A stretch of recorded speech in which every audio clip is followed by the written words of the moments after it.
السلام عليكم متابعي قناة ترافلي. في هذا الفيديو إن شاء الله سوف نتعرف على كيفية أخذ فيزا كوريا الجنوبية والوثائق المطلوبة وكل شيء إن شاء الله. حيث بعض الفيديوهات التي عملتها لكم من قبل عن كيفية التسجيل في الكيتا وكيفية أخذها بدون أن يكون لديك عمل قار، بدون أن تعمل حجز فندقي، بدون أن يكون لديك شخص في كوريا. لكن هناك فيديو بعدها شرحت لكم في بعض المرات كوريا لا تكون بحاجة للسياح، لذلك توقف الكيتا، يعني حتى لو سجلت لن تقبل. وفي بعض الأشهر عندما تكون محتاجة للسياح سوف تقبل كيتا، مثل في هذا الشهر، شهر يناير، لم يقبل أي أحد. ولكن في الأشهر قبل، في شهر نوفمبر كان هناك القبول 99%، من دفع كان يقبل وكل شيء. لكن هناك أشخاص يريدون الذهاب اليوم، يريدون الذهاب غدا، يريدون الذهاب بعد أسبوع أسبوعين، يعني لا يستطيعون الانتظار حتى تفتح الكيتا. الحل أمامهم هو أخذ فيزا كوريا الجنوبية سهلة جدا. سوف نتعرف على كل الوثائق المطلوبة في هذا الفيديو إن شاء الله. حاليا إذا ذهبنا إلى القنصليات كوريا في المغرب، والتي توجد في الرباط كما ترى، هذا هو موقع القنصلية. هذا هو رقم هاتف قنصلية كوريا. يعني إذا أردت أي معلومات تسألهم عن أي شيء تتصل بهذا الرقم.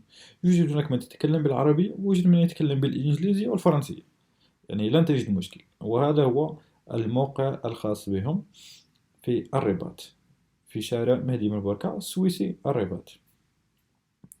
حاليا لمسنا الموقع القنصلية وبحثنا عن كيفية الدخول إلى كوريا.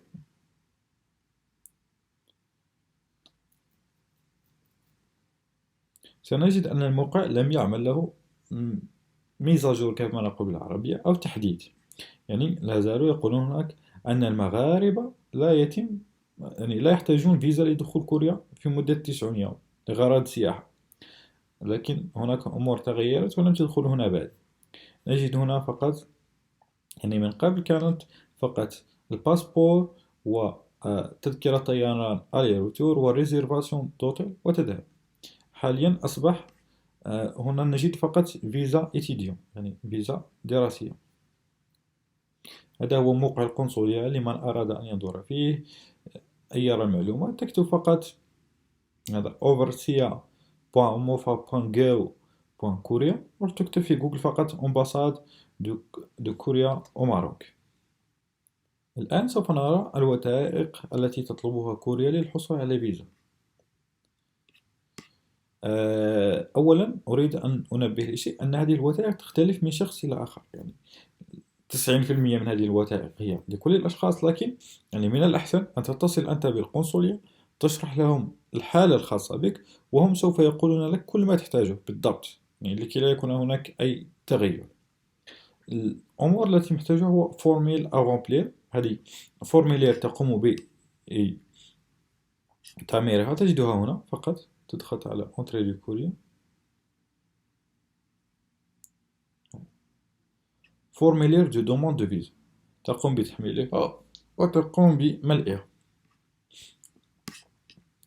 بعد ذلك تحتاج لصورة شخصية لك جديدة، تحتاج لباسبور، جواز سفر متبقي له على الأقل 6 أشهر، ونسخة غاليزي.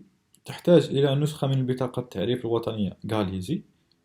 كونفيرماسيون، يعني تقوم بعمل ريزيرفاسيون دوتيل اي كونفيرماسيون، ممكن تعملها من بوكين. بي الي روتور، تقطع الطائرة ذهابا وإيابا بدون ما تدفع، ممكن تعمل حجز مسبق.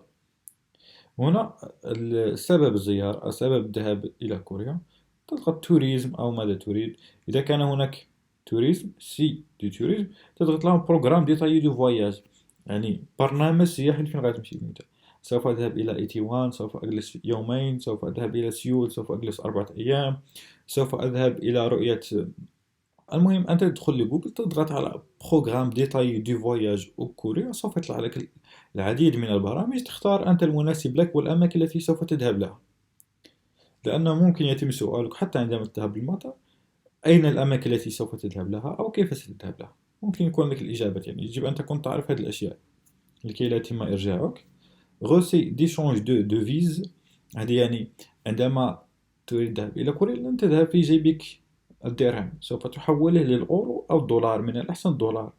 يعني عندما تذهب لصرافة هنا في المغرب وتعطيه 10,000 درهم ويعطيك بالمثال 900 دولار، سوف يعطيك روسي، يعني وصل بأنه حول لك 900 دولار سوف تأخذه معك.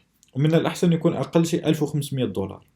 هنا إذا كنت أقل من 18 سنة تقوم بملء هذه الخانات هنا وتقوم بعمل غاليزي لها، يعني موافقة الأبوين بالسفر، غولفي بونكير تاع 3 أشهر السابقة على الأقل.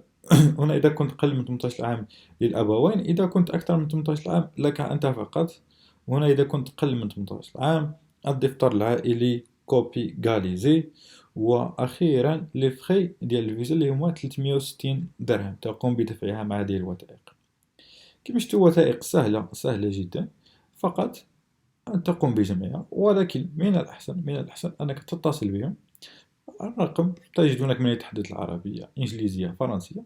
تقوم بشرح لهم الحالة الخاصة بك، بالمثال أنا أعمل كذا، أو أنا طالب، أو أنا لا أعمل، أو أنا أي شيء وأريد الذهاب سياحة لكوريا.